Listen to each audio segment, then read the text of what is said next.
हिंदुस्तान का दिल कहे जाने वाला दिल्ली अपने इतिहास और खान पान और तरीके के लिए माना जाता है। आज हम उसी दिल्ली के बारे में बात करेंगे। मैं ये पक्के से कह सकता हूँ कि आपके नॉलेज में जरूर बढ़ोतरी होगी। वीडियो शुरू करने से पहले आपसे एक गुजारिश है कि चैनल को सब्सक्राइब करें और लाइक करें और कमेंट करें। तो चलिए शुरू करते हैं। दिल्ली भारत की राजधानी और एक केंद्र शासित प्रदेश है। इसमें नई दिल्ली सम्मिलित है जो भारत की राजधानी है। दिल्ली राजधानी होने के नाते केंद्र सरकार की तीनों इकाइयों लेजिस्लेटिव, जुडिशरी और एग्जीक्यूटिव का हेडक्वार्टर नई दिल्ली और दिल्ली में स्थापित है। आप लोगों के दिमाग में एक सवाल आया होगा कि नई दिल्ली और दिल्ली में अंतर क्या है। घबराओ मत, आपका भाई जवाब देने को बैठा है। दिल्ली एक यूनियन टेरिटरी है जिसके 11 जिले होते हैं। उनमें से ही एक नई दिल्ली है जो भारत की राजधानी है। दिल्ली 1483 स्क्वायर किलोमीटर में फैला हुआ है और दिल्ली जनसंख्या के तौर पर भारत का दूसरा सबसे बड़ा महानगर है मुंबई के बाद। यहाँ की जनसंख्या लगभग 1 करोड़ 60 लाख है। यहाँ बोली जाने वाली मुख्य भाषाएं हिंदी, पंजाबी, उर्दू और अंग्रेजी है। भारत में दिल्ली का ऐतिहासिक और भौगोलिक महत्व है। इसकी दक्षिण पश्चिम में अरावली पहाड़ियाँ और पूर्व में यमुना नदी है जिसके किनारे ये नगर बसा हुआ है। यमुना नदी के किनारे स्थित इस नगर का गौरवशाली पौराणिक इतिहास है और पुराणों में इसका विशेष महत्व है। ये भारत की अति प्राचीन नगर है। इसकी इतिहास का प्रारंभ सिंधु घाटी सभ्यता से जुड़ा हुआ है। हरियाणा के आसपास के क्षेत्र में हुई खुदाई से इस बात का प्रमाण मिला है। 13वीं सदी की शुरुआत से लेकर 19वीं सदी के मध्य तक दिल्ली 2 प्रमुख साम्राज्यों का एक अहम हिस्सा था। दिल्ली सल्तनत और मुगल साम्राज्य की राजधानी थी जो दक्षिण एशिया के बड़े हिस्से को कवर करती थी। शहर में 3 यूनेस्को विश्व धरोहर स्थल कुतुब मीनार, हुमायूं टाउन और लाल किला मौजूद है। दिल्ली सूफीवाद और कव्वाली संगीत का शुरुआती केंद्र था। इसमें निजामुद्दीन औलिया और अमीर खुसरो का नाम प्रमुख रूप से जुड़ा हुआ है। दिल्ली के प्रमुख उर्दू कवियों में मीर तकी मीर और मिर्जा गालिब शामिल हैं। दिल्ली 1857 के भारतीय विद्रोह का एक प्रमुख केंद्र था। 1911 में नई दिल्ली दिल्ली के भीतर ही एक दक्षिण क्षेत्र ब्रिटिश भारतीय साम्राज्य की राजधानी बन गया। 1947 में भारत के विभाजन के दौरान पश्चिम पंजाब से आने वाले हिंदू और सिख शरणार्थियों के दबाव के कारण दिल्ली को मुगल शहर से पंजाबी शहर में बदल दिया गया, जिससे 2/3 मुस्लिम निवासों को खो दिया गया। 1947 में स्वतंत्रता के बाद नई दिल्ली भारत की राजधानी के रूप में जारी रही। ह्यूमन डेवलपमेंट इंडेक्स में दिल्ली भारतीय राज्य और केंद्र शासित प्रदेशों में 5वें स्थान पर है और जीडीपी पर कैपिटा में दूसरे स्थान पर है गोवा के बाद। अब हम इसकी थोड़ी सी हिस्ट्री पर नजर फेरते हैं। दिल्ली का प्राचीन उल्लेख महाभारत महापुराण में भी मिलता है, जहाँ इसका उल्लेख प्राचीन इंद्रप्रस्थ के रूप में किया गया है। इंद्रप्रस्थ महाभारत काल में पांडवों की राजधानी थी। पुरातात्विक रूप से जो प्रमाण मिला है उससे ये पता चलता है कि ईसा से 2000 वर्ष पहले भी दिल्ली तथा उसके आसपास मानव निवास करते थे। दिल्ली का इतिहास बेहद पुराना है।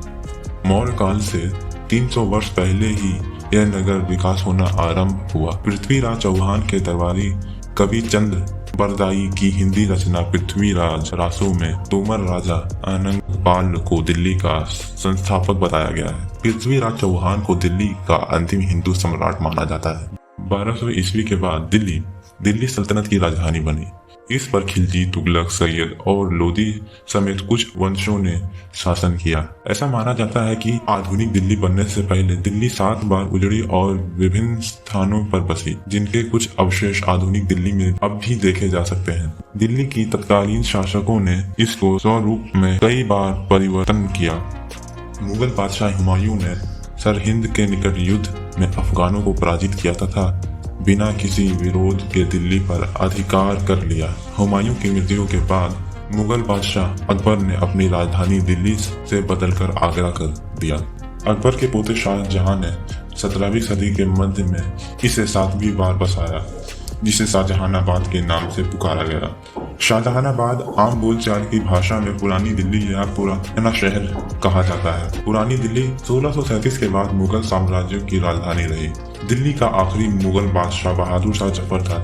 1857 के विद्रोह के बाद दिल्ली पर ब्रिटिश के हुकूमत चलने लगी। 1857 के इस प्रथम भारतीय स्वतंत्र संग्राम के आंदोलन को पूरी तरह दबाने के बाद अंग्रेजों ने बहादुर शाह जफर को रंगून भेज दिया तथा भारत पूरी तरह से अंग्रेजों के अधीन हो गया। 1858 में यह शहर ब्रिटिश शासक के सीधे नियंत्रण में आ गया। 15 अगस्त 1947 को देश की आजादी मिलने के बाद नई दिल्ली को आधिकारिक तौर पर भारत की राजधानी घोषित किया गया। पुराने शहर में मुगल और तुर्क शासकों की कई आर्किटेक्चर रूप से महत्वपूर्ण इमारत निर्माण किए, जैसे जमा मस्जिद, भारत की सबसे बड़ी मस्जिद जो 1656 में बनी थी, 3 विश्व धरोहर स्थल लाल किला, कुतुब मीनार और हुमायूं का मकबरा। दिल्ली में स्थित मॉन्यूमेंट में इंडिया गेट, जंतर मंतर, 16वीं सदी का किला, गुरुद्वारा बंगला साहिब, बहाई धर्म का लोटस टेम्पल और स्कॉट मंदिर आधुनिक वास्तुकला के उदाहरण हैं। राजघाट और नई दिल्ली में ब्रिटिश कॉलोनी इंडिया के वास्तुकला की याद दिलाती है। कई सरकारी इमारत और आधिकारिक आवास हैं, जिनमें राष्ट्रपति भवन,